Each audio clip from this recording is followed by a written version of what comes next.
sais pas combien.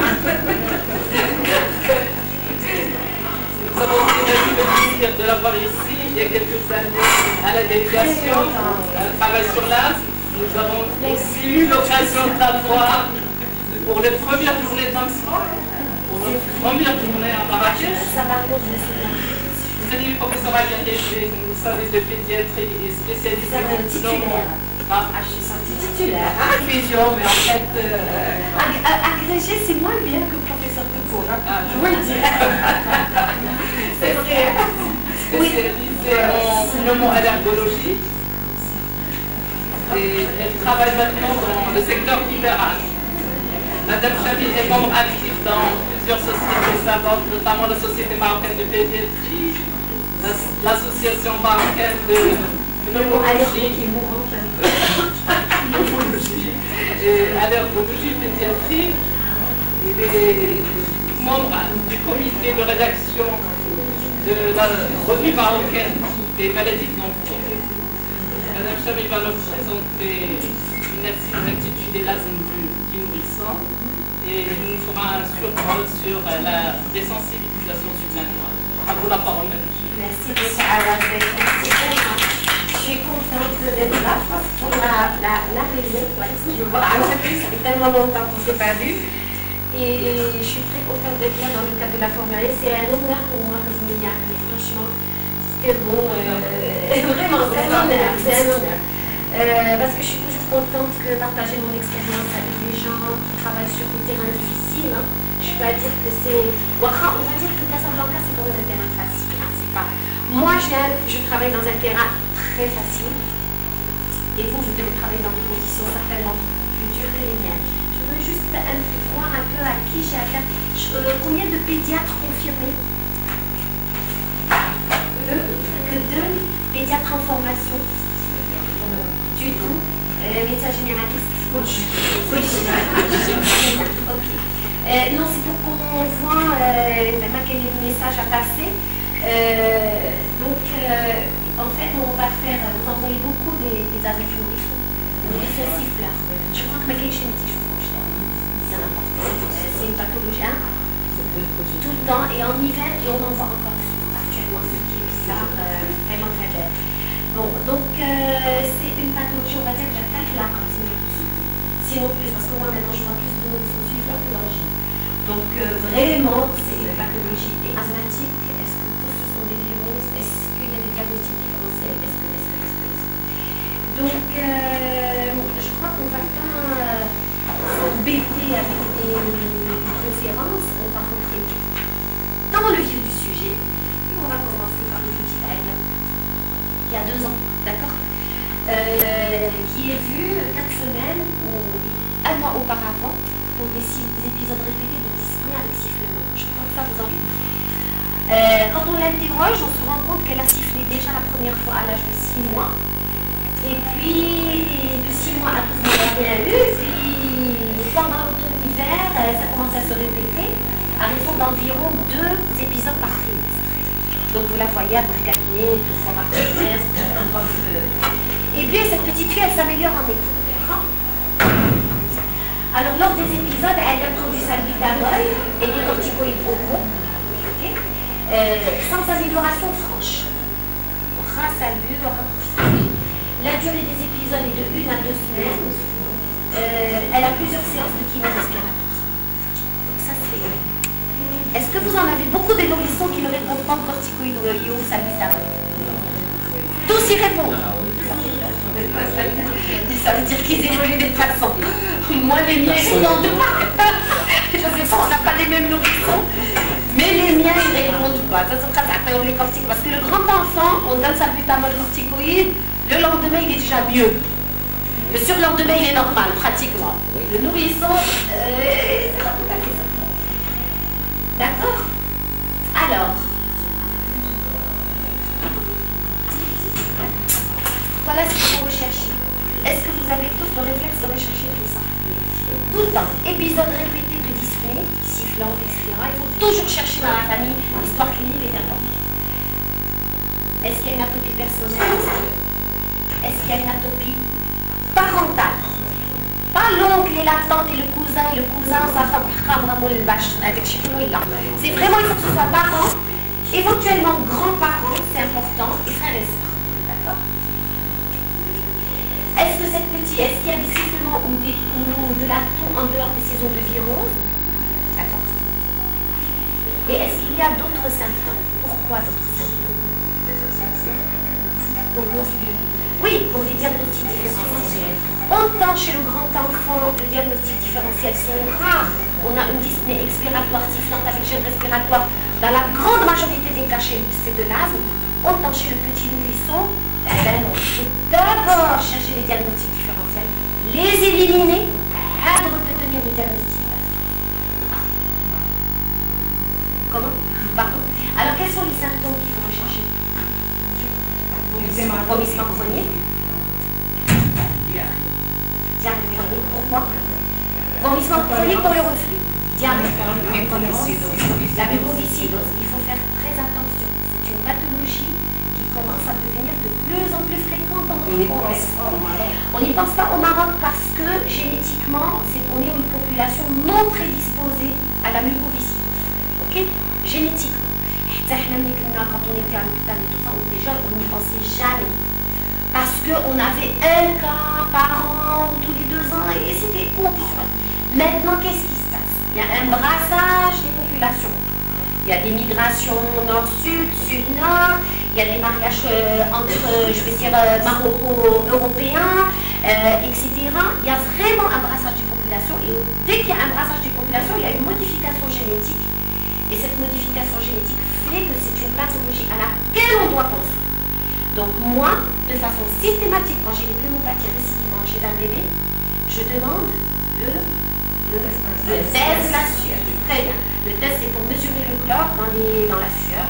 Et après, on fait un test génétique. Et le test de la sueur, je ne le demande pas de façon systématique chez tous les bébés.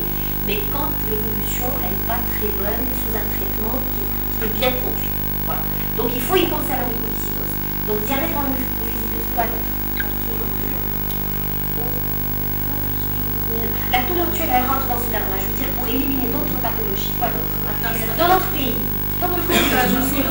Tuberculose, bien souligné nous, là. D'accord? Elle a 2 ans. Qu'est-ce qu'il faut rechercher? Avant. Vous avez 3 réflexes. Tuberculose, le reflux, on en a déjà parlé? Non? Non, je veux que vous le disiez. Obligatoirement. Un enfant de 2 ans, corps étranger. Impératif à rechercher. Tout le temps rechercher un symptôme d'inhalation. Il peut être passé inaperçu, il faut toujours que vous ayez le corps étranger en tête. Toujours. À tous les 4. Après, il y a les choses plus rares.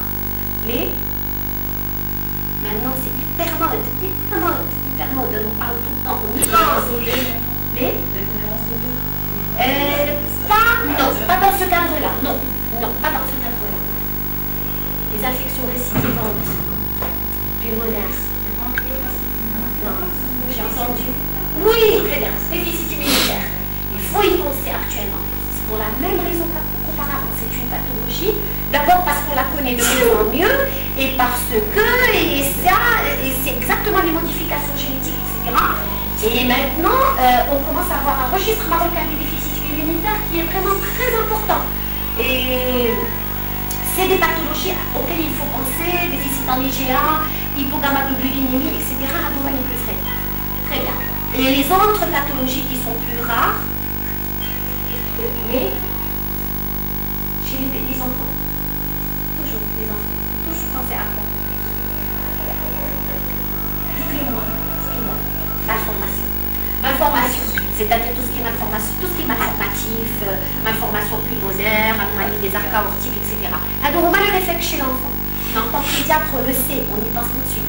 Mais en tant que médecin généraliste, il y a quelques réflexes à avoir devant les pathologies de l'enfant. Il faut éliminer tout ça. Après, on va revenir à notre pathologie qui est notre sujet d'aujourd'hui. Petite atopique diagnostiquée par un médecin, d'accord? Elle n'a pas de rhinite. Elle a une rhinite allergique chez la maman.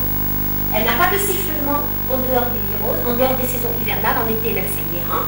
Et elle n'a pas d'autres symptômes. Elle n'a rien. Il faut chercher, mais elle a une d'accord? À dire qu'il y a une prédisposition, d'accord, dans la famille, à avoir une réaction vis-à-vis d'un allergène X. D'accord? Quelle est la différence entre l'atopie et l'allergie?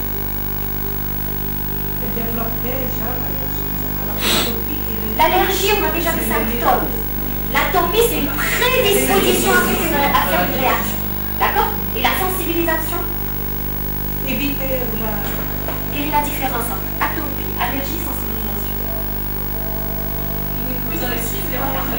Alors, entre les deux, t'as raison.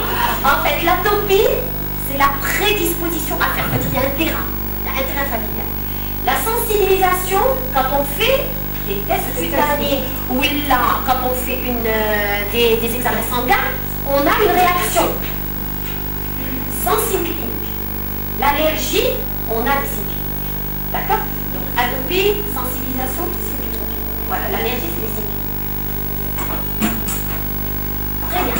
Alors, qu'est-ce qu'on va faire comme bilan chez cette petite fille? Ce que vous faites, vous, dans le cabinet, normalement. Examen, bien sûr, il faut l'examiner de la tête aux pieds. Qu'est-ce qu'il faut rechercher chez l'enfant? Toujours. Comme ça, en le regardant. D'abord, la petite, mais j'ai elle n'est pas encore en détresse parce qu'elle le gêne. L'enfant, si qui d'ailleurs elle a la dermatite. Il y a une chose très importante. La valeur, c'est-à-dire en plus, vous le voyez l'enfant, il a 2 ans. Est-ce qu'il y a un retard spatio-pondéral? À l'inspection, est-ce que c'est un enfant qui est en bonne santé ou un enfant chétif? Si c'est un enfant en bonne santé, on est plus vers les problèmes d'asthme. Si c'est un enfant avec un retentissement spatio-pondéral, il faut aller chercher ailleurs. Déjà, ça c'est le premier réflexe. D'accord? Donc l'examen, il est très important. Très important. À la vue, cette chose dit que l'enfant, est-ce qu'il est pâle? Est-ce qu'il est petit? Est-ce qu'il est chétif? Est-ce que ça ne va pas? Déjà, vous devez éliminer les diagnostics différentiels avant de vous engager sur la voie de l'asthme. Il est possible qu'un enfant avec un retard spatio-pondéral fasse de l'asthme. C'est possible. Mais, dans votre tête, il faut éliminer tout ce qu'il y a à aller sur l'asthme. D'accord? Voilà les réflexes et les petits réflexes qu'il faut avoir et tout ça.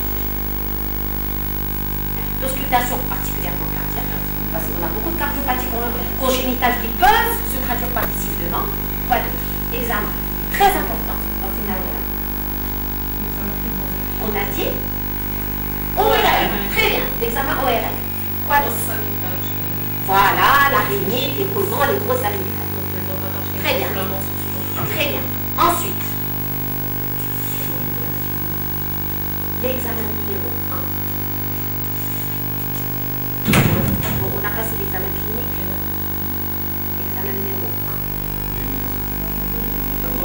Très bien, la radio. Alors, regardez.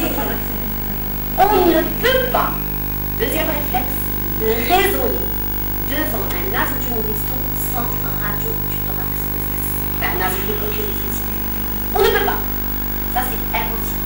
Donc, premier réflexe, dès que vous avez un bébé, la petite, c'est le truc de tous les jours. Elle peut être moins âgée, plus âgée, mais on en voit des dizaines de causes. Vous ne pouvez pas raisonner sans radio du thorax de face. Vous ne pouvez pas traiter sans radio du thorax de face. C'est vrai que la première fois, bronchiolite, à 6 mois, on examine le tableau radar, on se dit, bon, c'est une petite bronchiolite, ça passe, elle guérit très vite, on peut ne pas la faire. Toute bronchiolite qui traîne, toute bronchiolite qui se répète, la radio. Et elle le voit. Qu'est-ce qu'elle nous... Pourquoi la radio? Pour éliminer. Très bien, pour éliminer les diagnostics différentiels. Ok? Ça nous élimine déjà une tonne. Les adénopathies, les malformations, les infections pulmonaires, il y a un peu le corps étranger chez les enfants plus grands, quand il y a des troubles de la ventilation, etc. En tout cas, un nourrisson asthmatique, non compliqué, doit avoir une radio du thorax normale. Ok? Non. Au maximum, une petite distension, c'est normal quand c'est en structure. Ok? Alors, deuxième général, le développement spatio-pondéral, l'examen pulmonaire, l'examen ORL est important parce qu'il y a beaucoup d'enfants qui ont des hypertrophies de végétation adénoïde ou des hypertrophies amygdaliennes qui font exactement les mêmes symptômes. Alors, la radio du thorax de face, ce qui est l'idéal, c'est d'avoir une radio en inspiration et en expiration forcée pour voir s'il y a des troubles de la ventilation. Or, chez l'enfant, le petit enfant, c'est difficile, il y a un problème économique Quand on est dans des centres, déjà si on fait une radio, c'est bien, on ne va pas demander aux parents de faire 2 radios, c'est compliqué. Chez le petit nourrisson, c'est très dur, donc il faut que le technicien soit très pointu. Mais chez le moment de l'expiration, le moment de l'expiration est bon, il y a des petites techniques, il faut les faire pleurer pour avoir l'expiration forcée, mais ça c'est dans des situations un peu particulières. Mais disons grosso modo, si on a une radio du thorax normale, d'assez bonne qualité, bien centrée et tout, c'est déjà bien. Alors, bilan allergologique. On fait ou on ne fait pas?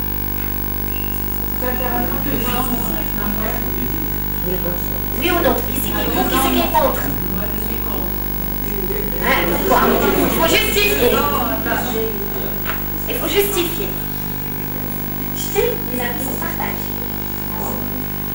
Si je vous dis, il n'y a pas de, je veux dire, je dis pas du nourrisson, il n'y a pas quelqu'un qui va vous dire, il y a la vérité vraie. Chaque fois, on a un truc, on a une conduite, une attitude.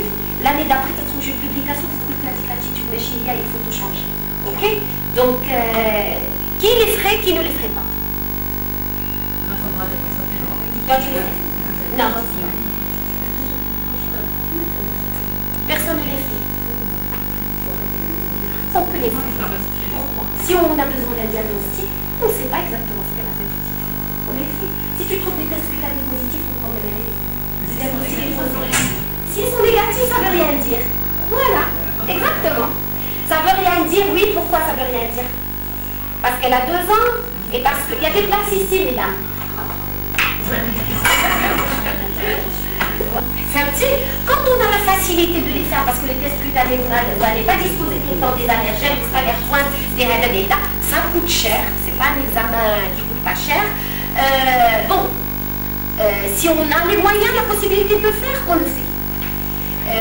Ça peut être très utile en ce sens que s'ils sont positifs, ça nous oriente déjà le diagnostic. D'accord? S'ils sont négatifs, là, on peut discuter. Parce que pourquoi les petits-enfants, d'abord cette petite fille a une dermatite atopique et donc la Caudiella, elle peut ne pas réagir très bien. Et elle est toute petite, on sait que la peau des nourrissons, elle est souvent hyporéactive par rapport aux peaux des grands enfants. Mais elle a 2 ans. C'est quand même là, on peut commencer à faire. Donc si on a la possibilité de les faire, on les fait. Si on n'a pas la possibilité de les faire, on ne s'arrête pas là, parce que je sais qu'il y a des médecins en ville, si je ne peux pas les discuter, je ne peux pas raisonner. Non, on peut raisonner, même si on n'en dispose pas. Les tests cutanés à cet âge-là, c'est un argument en plus, mais ce n'est pas l'argument numéro 1. D'accord? Pas de souci, on trouve des radios de sang et des sibilants, il n'y a pas de gène respiratoire. Et le développement au stade, tu reprends les rats, tout est normal, elle est normale. La radio du thorax, elle est normale, il n'y a rien, d'accord? Et on a fait un bilan allergologique chez elle, on a fait des tests cutanés, ils sont voilà, ils sont négatifs. Il y a rien. Ça c'est facile, ça c'est les cas les plus simples, les plus évidents qui puissent exister au même.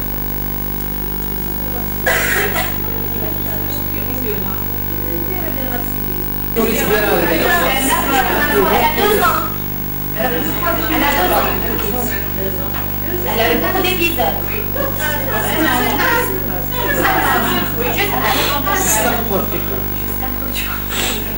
Et c'est ça la problématique chez le nourrisson.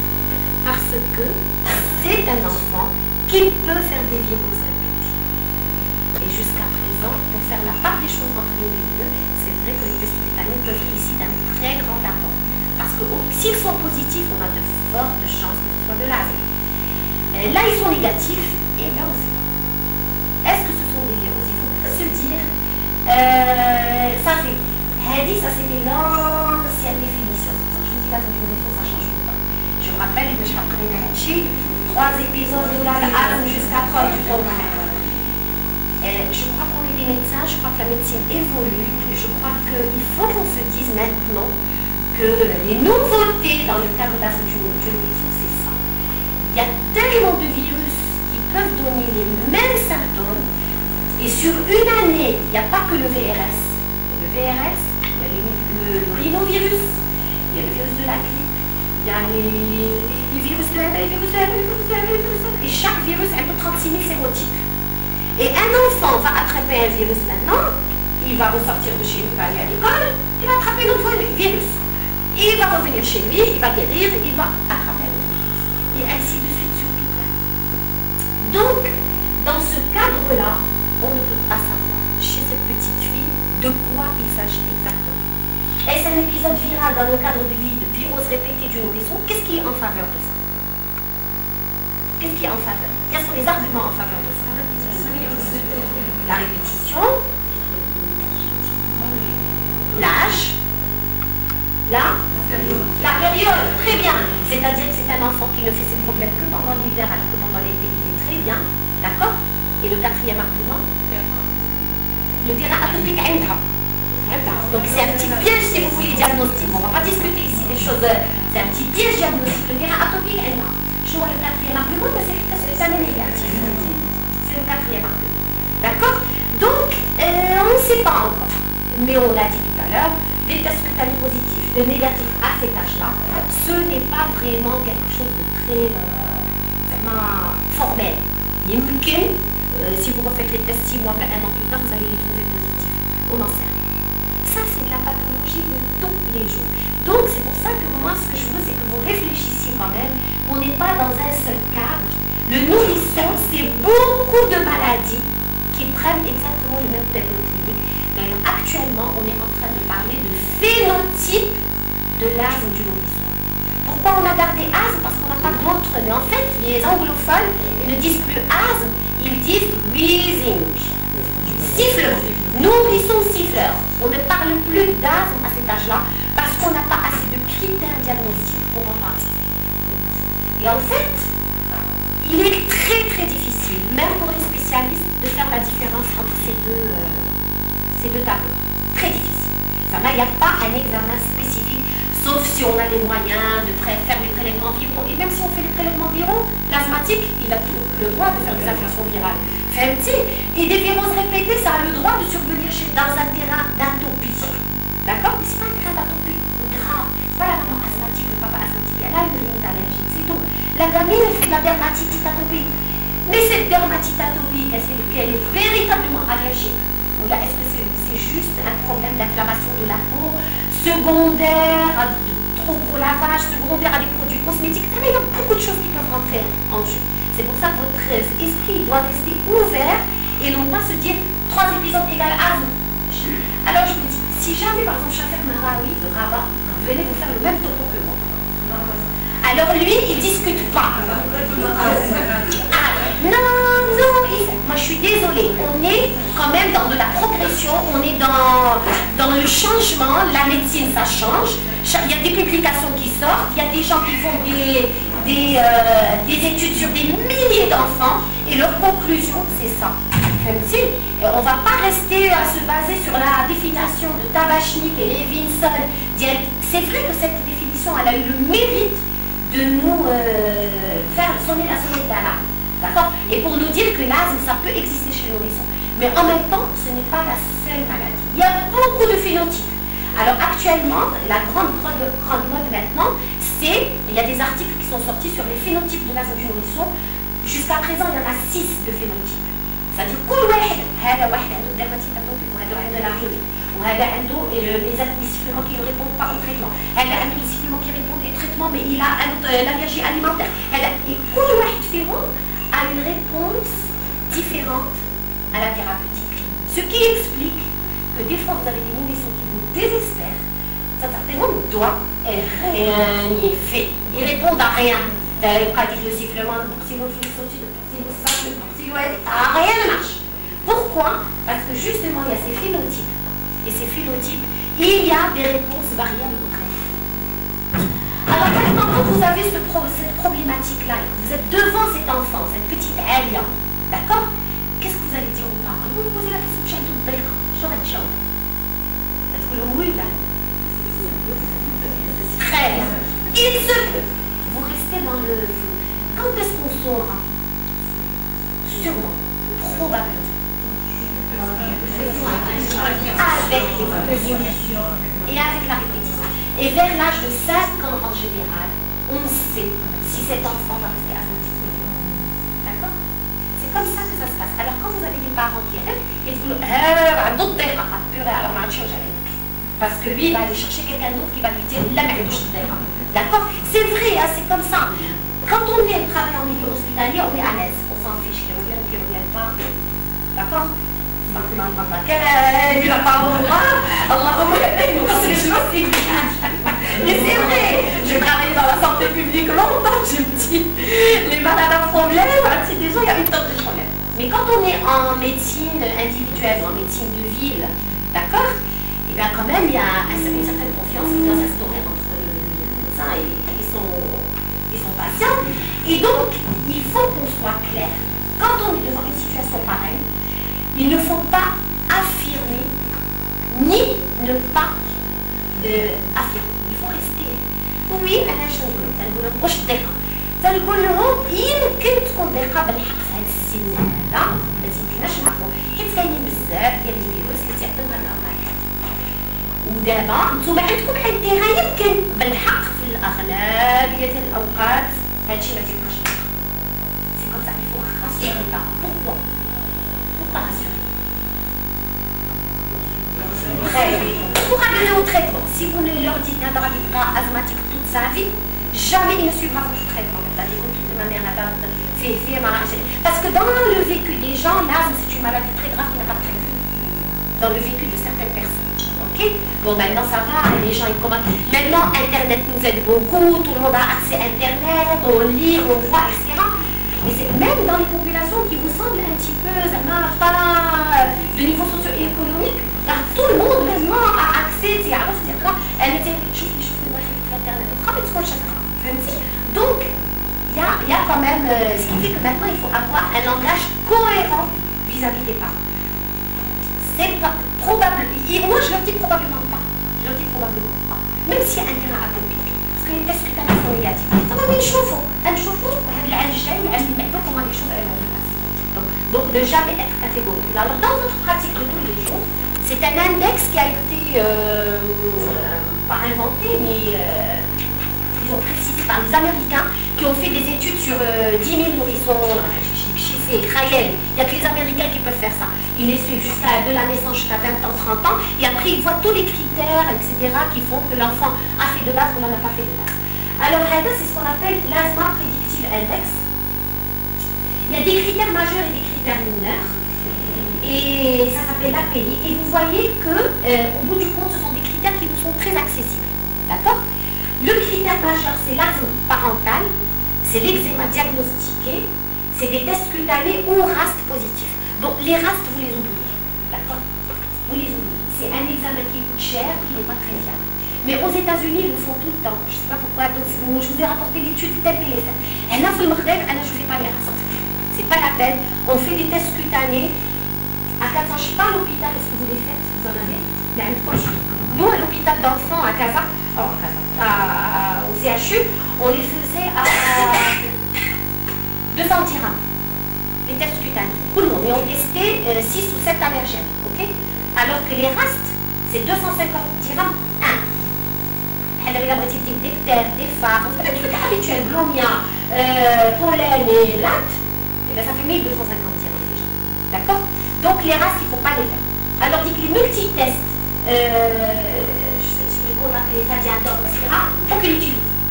Ça ne sert à rien. Rien du tout. Donc on va enlever les races et on va se baser sur les tests positifs, les tests cutanés. Sauf si vraiment vous avez l'impossibilité de faire les tests cutanés, que le patient ne peut pas, et que vous suspectez vraiment un terrain allergique, à ce moment-là, vous voulez faire asthme acarien. Parce que c'est ce qu'il y a de plus important à Casa. Des terres, on a des femmes, mais reste acarien. Si vous dites les trois, c'est pas très cher. Mais bon, c'est quand même, ça reste cher. Les critères mineurs, c'est la rhinite allergique chez l'enfant, l'allergie alimentaire, l'éosinophilie supérieure à 4%, les sifflements en dehors des violences. Okay? Et cet API, cet asthma prédictive index, il est positif si on a eu des sifflements récidivants l'année auparavant, plus un critère majeur ou 2 critères mineurs. D'accord? Donc, voilà. Le problème de cet API, il est très utile, dans ce sens que quand il est négatif, vous avez 80% de choses, il a une valeur prédictive négative à 80%. Quand il n'y a rien, quand la valeur prédictive index il est négatif, vous pouvez être pratiquement sûr, à plus de 80%, vous allez dire aux parents, très probablement, vers l'âge de 4-5 ans, il n'y aura plus rien. D'accord? C'est pour ça que dans la pratique de tous les jours, c'est vraiment très utile. Quand vous avez la valeur, quand il a une valeur prédictive positive, c'est-à-dire qu'il est positif, il y a un critère majeur ou deux critères mineurs, et ben c'est que 50%. Au bout du compte. Même si l'enfant a un asthme prédictif index positif, et ben c'est un risque sur deux qui devient asthmatique plus tard. Vous voyez? Donc il faut toujours rester très prudent dans le langage que vous tenez aux parents. Ok? Et probablement, et peut-être, il faut rester toujours peut-être, on va voir l'évolution. تبع الدواء ولا تبعتي الدواء راح يكون غير الخير غادي bras, etc. C'est comme ça que vous pouvez augmenter l'adhérence des parents au traitement anti-asthmatique. Surtout chez les petits. Elle a un eczéma diagnostiqué, elle a juste l'eczéma. Elle a un critère majeur. D'accord? Bon, la maman c'est le terrain atopique. Il faut que rien soit à la ride. D'accord? Voilà. Elle a l'eczéma. Elle a un eczéma diagnostiqué, elle a un critère majeur. Donc elle a un API positif. Donc on va dire, oui, possible qu'elle reste. Mais il est très probable aussi qu'elle ne le reste pas. Donc il faut rester vraiment très prudent. D'accord? L'épisode actuel, oui, c'est sûr, elle a des sifflements, elle a des ronflements. Traitement du fond. Oui ou non? Oui, bien sûr. Ça ne se discute pas. Parce qu'elle a des épisodes répétés durant l'année, on ne veut pas risquer qu'elle fasse un épisode grave, eh bien, il faut traiter. D'accord? Des encombrements corticoïdes. Est-ce que tout le monde est d'accord? Oui. Alors, vous n'êtes pas d'accord?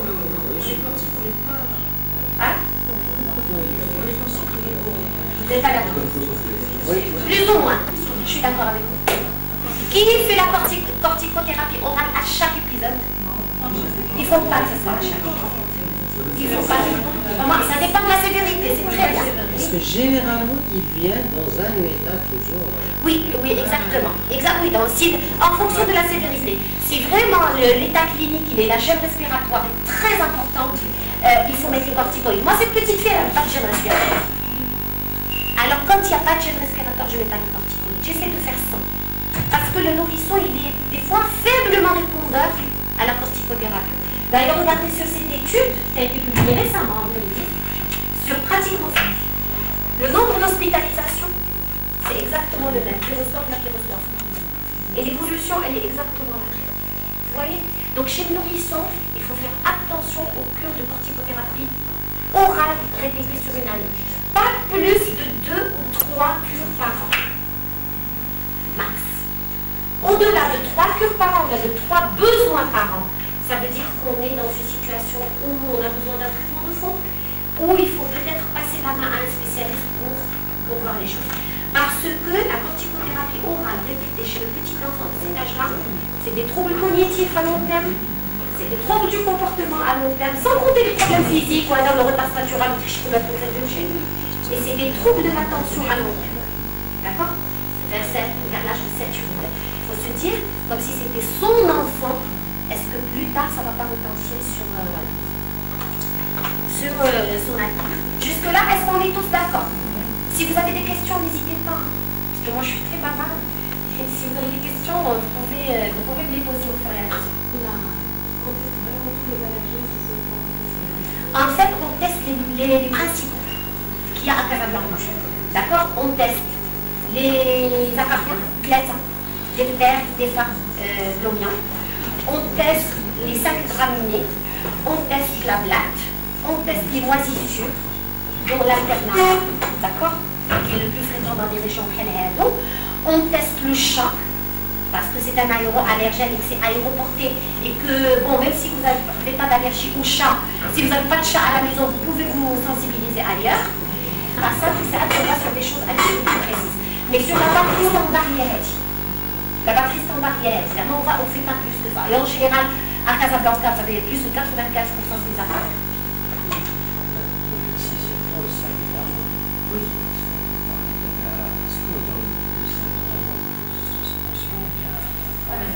Qu'est-ce qu'on va vous donner? Maintenant, c'est strict. Mais, ça m'arrive, oui, il faut donner en strict. Simplement, des fois, vous avez deuxième épisode, pas très sévère. Est-ce que c'est un virus? Est-ce que c'est de l'asthme? Moi, ça me fait un peu mal au cœur de faire acheter aux parents toute la panoplie d'inhalation, etc. Je fais une tentative. tentative avec l'oral. C'est même un petit test. Et là, je ne vous dis pas que je ne prescris plus jamais de Ventoline ou de Butorin en sirop. Ça m'arrive. Ça m'arrive. Parce que les parents, ils ne veulent pas mettre la chambre, parce qu'il y a un filtre très aidant. Il y a beaucoup de situations où on peut faire ça. Donc, on est obligé de faire avec. Et c'est vrai que la suspension, elle ne se vend plus, elle ne se vend plus qu'au Maroc. Ailleurs, mais quelle elle ne se voit plus au Maroc. Tant mieux pour nous. Mais ça, ils disent que ça ne sert à rien. D'accord? C'est que le spray qui marche. Mais maintenant, quand vous avez des enfants qui sont ultra encombrés et que vous mettez un spray pour qu'il arrive à la muqueuse bronchite, il faut de temps en temps, je ne vous cache pas. Mais c'est vraiment rare, c'est des situations rares. Il y a des parents qui sont vraiment très réticents au spray. Je leur ai dit, après l'enfant, il non, ça s'appelle sirop. Moi, je préfère le sirop que l'injectable. On est bien d'accord. Avec autre chose sur les corticoïdes. Pas de corticothérapie par voie intramusculaire. Son effet est beaucoup moindre que la corticothérapie par voie orale. Et la corticothérapie par voie orale et la corticothérapie par voie intraveineuse, c'est le même effet. Ok? Et simplement la voie orale, il faut attendre une demi-heure. C'est tout. Il faut attendre une petite demi-heure. Quand l'enfant ne vomit pas, qu'il n'a pas de problème particulier, qu'il est bon savant, quand l'enfant est très gêné, oui, on a une voie veineuse et corticothérapie en voie veineuse, parce qu'elle est vomissement, parce qu'elle est ce genre de choses. D'accord? On est d'accord? On avance? Bien, c'est vrai qu'elle a un API positif, avec l'eczéma ici, elle fait quand même pas mal d'épisodes sur une année. Elle en fait pratiquement un tous les mois et demi, tous les mois, etc. L'hiver ne se passe pas très bien. On est déjà à 2 hivers. C'est pas ça. D'accord? Donc, est-ce que vous optez pour un traitement de fond ou alors vous préférez un? Idéalement, c'est ce qu'il faudrait faire. Si on a des parents très réticents, eh bien, c'est là qu'on peut attendre un peu et leur dire, oh, comment les choses se passent. Chez le nourrisson, les corticoïdes. On n'a pratiquement pas d'autre alternative. Si maintenant il y a une autre alternative, mais l'autre alternative elle est très chère. Bien. Alors, quand vous prescrivez des corticoïdes, à partir de quel âge vous prescrivez des corticoïdes chez le Tibet? Oui, mais avant. Quel est le problème? C'est vraiment de la corticothérapie par voie inhalée. Le passage systémique il est très faible. À part si on commence à donner des doses très très fortes de corticoïdes inhalés, en général c'est très bien supporté, il y a très peu d'effets secondaires. Non, moi il m'est arrivé de démarrer la corticothérapie, oui il y a la dentition, donc il faut utiliser les chambres d'inhalation. Respirer, on s'en fiche un peu des dents.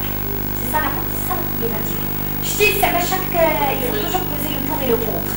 On ne va pas ne pas donner du corticoïde inhalé chez un enfant asthmatique sous prétexte qu'il ne va pas avoir dedans. Il faut laver la bouche après, il faut avoir une hygiène buccale normale, c'est tout. Il y a des situations où il faut choisir le meilleur, d'accord? Alors on a 3 options.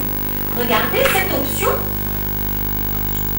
on peut la choisir chez des parents qui ne veulent pas mettre leurs enfants sous corticoïde. Ça arrive, moi j'en ai plein.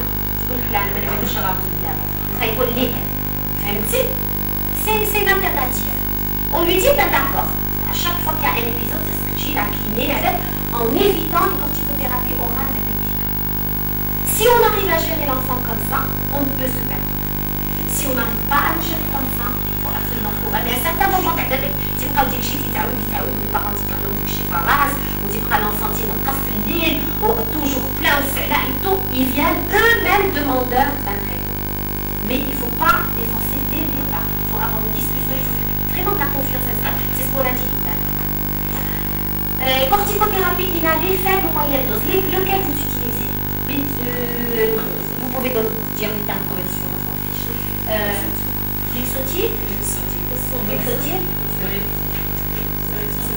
Alors, sérétide, c'est l'association. C'est pas le sérétide. Le sérétide, vous le savez. Nos amis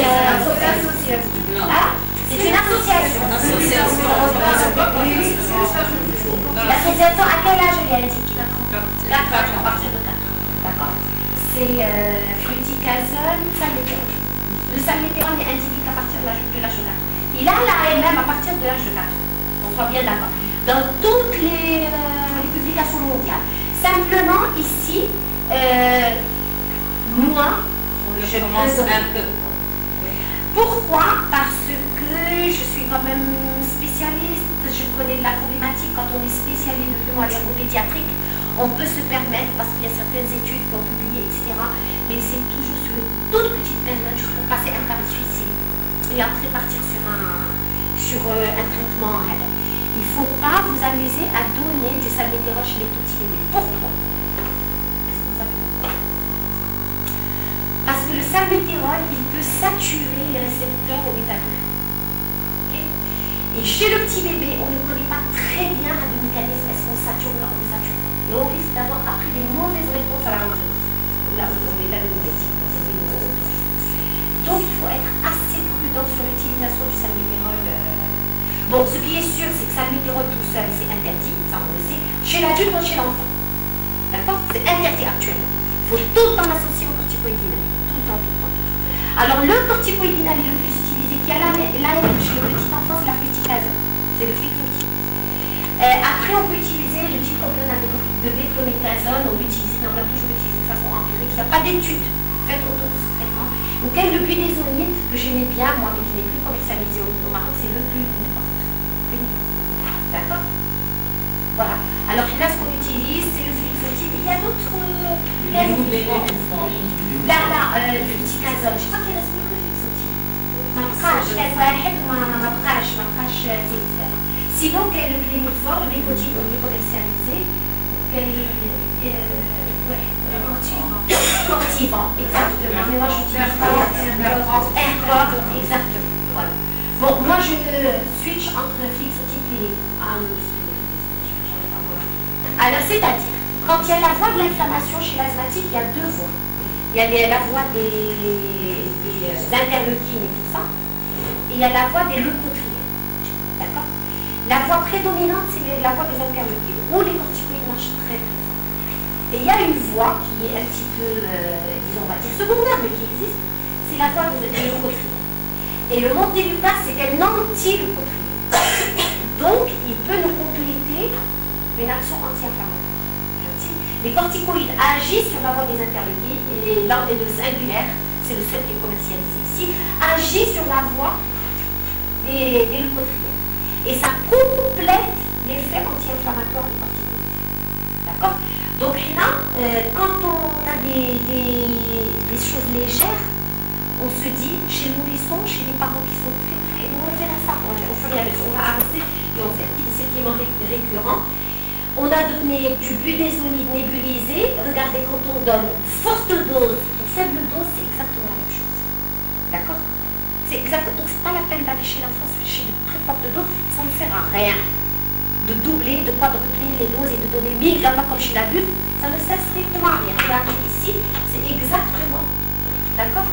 En matière de nombre d'épisodes, en matière de corticothérapie, on donne une forte ou une faible dose, c'est exactement la même chose. D'accord? Ça, c'était juste pour dire la dose. Donc, quand on donne la fluticasone, faible dose, c'est quoi? C'est quoi la fluticasone faible dose? C'est 125, c'est une fois par jour. Là, au Maroc, on n'a pas la fluticasone, le fluoxétine 50, où on va donner une le matin et deux le soir. On a que 125, on fait avec. D'accord? Moyenne dose, c'est 250. Forte dose, c'est 500 nodules. D'accord? Donc, chez l'enfant, il faut toujours rester à 250. Si ça n'est pas suffisant, qu'est-ce qu'il faut faire? Sur Internet et tout, quand c'est des choses un petit peu plus persistantes, on a besoin d'un traitement de fond. Chez l'enfant, ça devient corticoïdinalé, elle maintenant, les choses ont changé. On n'est plus du tout dans ce contexte-là. Ça, je vous dis la médecine, important. Et on raisonne en matière de contrôle de l'asthme. D'accord? On augmente, on diminue le traitement en fonction de l'évolution. Et on surveille tous les 3 mois, tous les 6 mois, tous les 3 mois, tous les 6 mois, je fais mes chiffres. Ça marche, on revient. Ça ne marche pas, on augmente. C'est stable, on garde. Mais on est toujours chez l'enfant, qu'est-ce qu'il faut faire? Chez l'enfant particulier. Qu'est-ce qu'il faut faire? rechercher en matière de traitement la dose minimale efficace. Toujours. Autre réflexe qu'il faut avoir. Toujours chez l'enfant, dose minimale efficace. Pourquoi? Parce que l'enfant, c'est un organisme en croissance. Donc il faut même bien sûr de longues années, la corticothérapie inhalée au mouton qu'on ne n'arrête jamais, c'est quand même des corticoïdes. Ça retentit un petit peu sur la croissance parce qu'elle dérive à 1 centimètre. C'est pas sans effet. Mais, alors, comme c'est intermittent léger, on est dans ces petits plans, voilà, corticothérapie faible dose. L'alternative, c'est le montelukast, d'accord?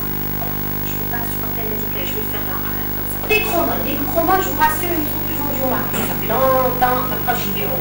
D'accord? Mais ça fait partie des consensus, je suis obligée de vous le dire. Comme ça, si vous entendez chromones, vous savez de quoi? Moi, c'est des antidégranulants, c'est pas des anti-inflammatoires. Ils empêchent la dégranulation des mastocytes. On reste sur une dose moyenne. Et on associe un autre anti-inflammatoire qui va venir renforcer l'action anti-inflammatoire des corticoïdes. Si ça ne marche pas, un autre enclave. Et puis ici, c'est très rare. Chez l'enfant, pratiquement, c'est un cas par an. Moi, j'en ai un que je fais comme ça. Un seul. Il me désespère. Il m'a dit, c'est un affront très grave. Il y a des affronts très graves comme ça, mais c'est rare chez l'enfant. C'est pas comme chez l'adulte. Très très rare. Elle dit qu'elle avait sur moi tout mon 21, je sais pas, 30 ans maintenant de pédiatrie. J'en ai eu des comme ça, peut-être 4 ou 5. Vous voyez, en étant vraiment un service spécialiste où il y avait de traitement et tout ça. Donc il n'y en a pas des masses. Okay? Ce qui fait que la colonne indique la route de départ, en fait, on est dans ce cadre. Oui. C'est pas grave, est-ce qu'il n'y a pas pas chercher d'autres facteurs? Si, bien sûr, on recherche. Bon, mais c'est compliqué, on ne va pas rentrer dans ce cadre-là. Peut-être qu'on fera un autre truc sur la mécénaire. Mais si on sent, voilà, on va rester là jusqu'à... D'accord, non, c'est pas un problème. Et l'enfant, tâche préscolaire. Évaluer la sévérité. Préciser l'histoire clinique. Radio du thorax, impératif. Éliminer les diagnostics différentiels. Bilan allergologique, comme c'est possible. Si ça n'est pas possible, on peut traiter ça. D'accord? L'asthme prédictif index. Corticoïdes inhalés ou montelukast en fonction de la sévérité. D'accord? Ou là, on peut les donner tous les deux si l'enfant est vraiment sévère. La kiné respiratoire, on est plus dans l'école francophone, on est discuté. Et les asthmatiques, il faut savoir que les asthmatiques, ça les aggrave. Ça les aggrave. Les virus, ça les améliore. Alors quand vous avez un épisode de sifflement qui est aggravé par la kiné respiratoire, on est plus dans le truc asthme. Okay? Alors, évaluation du contrôle tous les 3 mois. On augmente, on diminue le traitement. Alors parfois, quand on améliore l'enfant, pendant 6 mois, les vaisseliers, on est dans l'asthme intermittent, on arrête le traitement carrément. Et on voit. Chez l'enfant, il n'y a pas de traitement permanent toute la vie. Mais qu'il neige. C'est toujours, on a une vision sur 3-6 mois. 3-6 mois, il y a des enfants chez qui on arrête le traitement au bout de 2 années ou d'1 année de traitement sans aucun problème. Réadapter le traitement en fonction de l'évolution. D'accord? Sur le traitement, la prise en charge. Chez le nourrisson, on est limité. On est vraiment limité. Parce qu'on ne peut pas utiliser une saline bêta de longue durée d'action. D'accord? Les corticoïdes, on est obligé de rester à des doses raisonnables. Okay? On n'a pas beaucoup d'alternatives. Qu'est-ce qu'on a? On doit jouer sur la dose de corticoïdes et sur l'association ou non de singulaire. Il n'y a pas autre chose. Vous voyez? Et oui? C'est alors singulaire. Alors il y a 3 présentations au Maroc. La 10 mg, c'est l'adulte, au-delà de 15 ans. Il y a 2 chez l'enfant. Il y a 4 mg sachet jusqu'à 5 ans. À partir de 5 ans, c'est le comprimé à croquer 5 mg. Voilà, le 4 et le 5. Alors avant, quand il a été commercialisé, il était à 500 dirhams. Maintenant, il est à 350 dirhams. Une boîte d'1 mois. 1 mois, 350 dirhams. Et je ne sais pas s'il fait partie des médicaments dont le prix a baissé d'abord. J'ai vu la 3 dirhams. Donc il n'a pas vraiment baissé. Parce qu'ils avaient déjà fait la baisse il est passé de 500 dirhams à 350. Moi personnellement, c'est un traitement qui me donne beaucoup de très bons résultats dans des choses vraiment qui ne répondent pas aux corticoïdes inhalés. Alors, il y avait autre chose dont je voulais qu'on parle, c'est la technique d'inhalation. Très importante chez l'enfant. Il faut tout le temps la contrôler lors des consultations. Parce qu'un enfant, il peut venir vous dire tout la berlin, tout ça, quand vous faites, elle a déjà toute la chambre d'inhalation de l'air, parce que ça l'énerve. Oui, c'est comme ça que ça se passe. لا ما تبغيهاش تبكي لي ولا تيجنني ولا نبقى حاطي هذا تتقبلوا تحلوا فمو ديروا ديك السبري في السنان دونك تتسوسلوا سنانو sans aucun والله العظيم c'est comme ça que ça se passe. C'est comme ça que ça se passe. Donc voilà. Et ce qui fait qu'il faut tout le temps contrôler la technique d'inhalation et tout le temps dire aux parents quand on met les corticoïdes inhalés, il faut laver la bouche. Et quand les enfants commencent à avoir des dents, il faut brosser les dents, même les toutes petites, même les germes. Brosser un petit peu, je mets ce cache le dépôt. Déjà, il y a des mycoses au niveau de la bouche par les corticoïdes inhalés chez les enfants très psychosés. Et des fois, il y a un passage systémique. Si jamais les corticoïdes inhalés sont vraiment déposés dans la bouche. Ok? Donc, il faut tout le temps vérifier la technique d'inhalation. Et des fois, ils confondent. L'orange, le bleu, purée, on peut عندك ثلاثة ولا أربعة دراجة هذا بعملوا الصفر هذا بعملوا الخضر هذا تيجي donc elle se retrouve pas. Donc à chaque fois il faut vérifier. واش هذا ولا هذا ولا تقول لك à un certain moment il va pas bien. تديك له الدواء تديك له الدواء تقول لها تديك له كل نهار تديك له كل نهار تقول لها هو اللي الدواء اللي تديك له تخرج لها تقول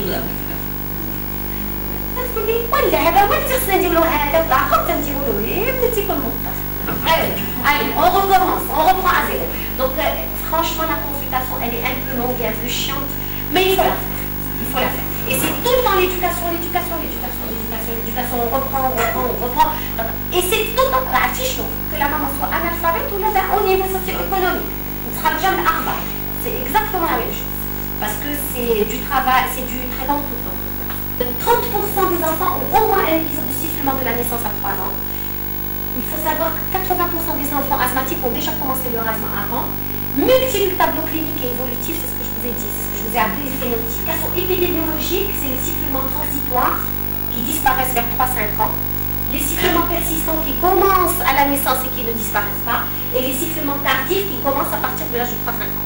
Mais vous, quand vous avez un enfant devant vous, vous ne pouvez pas savoir à quel niveau vous êtes, parce que c'est l'évolution qui va dire. Alors maintenant, il y a une classification clinique. Il y a les sifflements épisodiques, qui sont souvent viraux, qui surviennent en hiver, etc. Et les sifflements à multiples facteurs déclenchants, l'allergène, le tabac, l'effort, les virus, etc. Et c'est ceux-là, qui sont le plus asthmatiques. Elle est importante, la fonction pulmonaire chez le nourrisson. Et si on ne la fait pas, tranquillisez-vous, on la fait même en Europe dans des centres très spécialisés, parce que ça nécessite un équipement très coûteux. C'est la jaquette,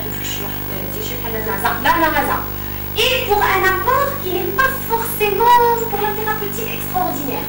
Donc c'est juste pour la recherche, ok? Prise en charge, parce que la prise en charge est la même, que ce soit ça ou ça. Simplement ça coûte hyper cher. Et c'est que des centres de recherche qui le font. Alors le hélo exhalé, c'est un marqueur très fiable de l'inflammation. Simplement chez le nourrisson, on n'a pas de chiffre de référence, on ne sait pas exactement. Maintenant ça commence à se faire de plus en plus facilement. Et peut-être qu'on aura ça dans quelques années. Tout à l'heure, oui, ça avance le traitement. Alors ça, ce sont tous les phénotypes. Regardez, transitoire, précoce, prolongée, apparition intermédiaire, apparition tardive, persistante. Ce sont des phénotypes. Et regardez, vous voyez que l'atopie, elle n'est pas dans tous les phénotypes. Elle est juste dans celui-là et dans celui-là. Des fois même pas dans le persistant. L'asthme, il est plus dans ceux-là. Vous voyez, l'hyperréactivité bronchique, elle est faite. Donc, vraiment, les phénotypes sont vraiment très nombreux. Et actuellement, il y a de nouveaux phénotypes qui sont apparus parce que la démarque elle est un peu ancienne. Ok? L'asthme prédictive index, on en a parlé. L'asthme prédictive index, on en a parlé tout à l'heure. Ça peut vraiment vous servir dans votre pratique de tous les jours, surtout vis-à-vis du langage qu'on doit tenir. Alors oui, le rôle des rhinovirus, c'est important parce que c'est quelque chose de nouveau. Regardez sur des enfants siffleurs, le rhinovirus, il vient en première position avant le VRS. D'accord? Et le rhinovirus, c'est un virus qui est vraiment facteur aggravant des sifflements. Regardez par exemple les enfants. Quand on voit ici les enfants, l'asthme chez l'enfant jusqu'à 6 ans, regardez, quand on n'a pas de virus, un virus autre que le respirateur, le virus respirateur syncytial, donc regardez, le risque, bon, je ne suis pas un, donc peu importe. Quand on a le VRS, le risque est multiplié par 3, être asthmatique à l'âge de 6 ans, et regardez quand on a le rhinovirus, associé ou non au VRS, le risque est multiplié par 10 d'avoir de l'asthme à l'âge de 6 ans. Donc finalement, c'est l'histoire. Fini il y a l'œuf, fini il y a la poule. Il y a une fenêtre optimale où ce remodelage peut apparaître, mais en tout cas, pas avant l'âge de 2 ans. D'accord. Peut-être à partir de l'âge de 2 ans, on peut avoir un peu de remodelage bronchique chez certains enfants, mais alors les études sont très faibles. Pourquoi? Parce qu'on ne peut pas aller faire des bronchoscopies chez les biopsies chez les tout petits enfants. Donc il y a un problème d'éthique. On peut pas. Il y a très peu d'études qui ont étudié HI, donc je passe rapidement. Alors la prise en charge, c'est le contrôle de l'environnement, c'est les médicaments, c'est l'éducation. On en a déjà parlé bien une fois. Le contrôle de l'environnement, je dis juste un petit mot. Le tabagisme passif. The first one. C'est le premier. D'accord. On voit le pilier de la prise en charge. Ok. Il faut savoir que les habitats humides, avec des moisissures, ça favorise les sifflements du petit enfant en dehors de toute allergie. Ce qui fait qu'à Casa, tout est humide. Donc on n'a pas vraiment grand choix ici. L'exposition allergénique associée à la sensibilisation augmente les sifflements. Bon, ça on le sait de toutes les façons. Quand on fait un contrôle précoce de l'environnement chez les nourrissons à risque atopique, est-ce qu'il faut le faire? Je suis asthmatique ou anti-allergique. Ouais. Il faut faire un contrôle de l'environnement. Hein? Non, il ne faut pas le faire. Il faut le faire. Les résultats, ils sont très flous. Toutes les études qui ont essayé de diminuer les allergies par le contrôle de l'environnement n'ont pas réussi. En fait, on déplace simplement le problème. L'allergie aux intérieurs, c'est le chat. Donc en fait, seuls les nourrissons ayant une susceptibilité prouvée bénéficient de ce contrôle vraiment très, très important. Sinon, elle n'empêche pas les mamans, ça fait non, c'est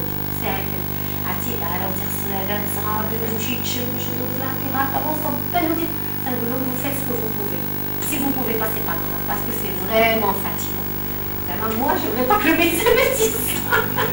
Inhaler la pierre angulaire de tous les traitements. Bon, ici, je ne vais pas vous demander. C'est toutes les études qui ont montré l'efficacité du traitement par corticoïde inhalé chez l'enfant siffleur.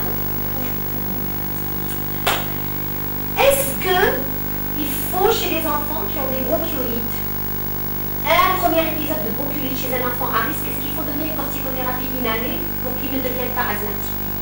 La réponse est clairement non. Maintenant, on le sait, c'est prouvé. La corticothérapie inhalée ne change pas l'histoire naturelle de la maladie. Elle contrôle les symptômes, oui, mais si l'enfant va devenir asthmatique, il va le devenir de toutes les façons. D'accord? Donc, il y a toutes les études qui ont été faites n'ont pas prouvé l'efficacité des corticoïdes inhalés en préventif. On ne prévient pas chez un nourrisson à risque. Ça m'arrive pas, hein? Tout vite. Très rapidement. Ces indications sont précisées par des règles de bonne prescription. D'accord? Maintenant, elle est reconnue dans le traitement dans les consensus internationaux de prise en charge des maladies allergiques et de l'asthme. Avant, il y a beaucoup d'études qui ont été faites, il y a un recul très important et maintenant on le sait, la désensibilisation, elle est efficace dans le traitement des allergies. Donc on le dépose là, et ça se lie aux cellules dendritiques qui sont là, d'accord? Et ça stimule les cellules lymphocytes avec libération de cytokines. Et on va switcher l'organisme vers la voie immunitaire TH. D'accord?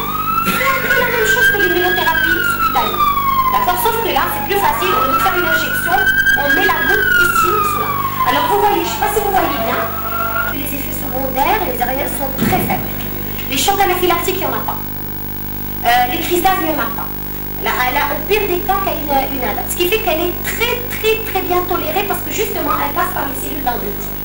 Et vous voilà sur 13 jours, sur un chiffre 13 jours maximal. Ok? Donc on commence, il y a 3 flacons, un à 10 IR, un à 100 IR, un à 300 IR, et il fait une progression journalière. Le premier jour on met une goutte, le deuxième on met 2 gouttes, le troisième on met 3 gouttes, et on augmente. Jusqu'à arriver au flacon violet qui est de 300 IR. Okay? On ne fait pas d'injection, c'est ça le grand avantage. Et elle est très bien tolérée. C'est ça le gros avantage de cette désensibilisation du lingual. Ça permet d'élargir les indications.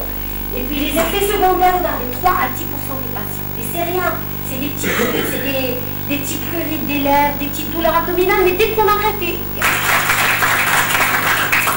voilà. Est-ce que vous avez juste une ou deux questions sur l'immunothérapie?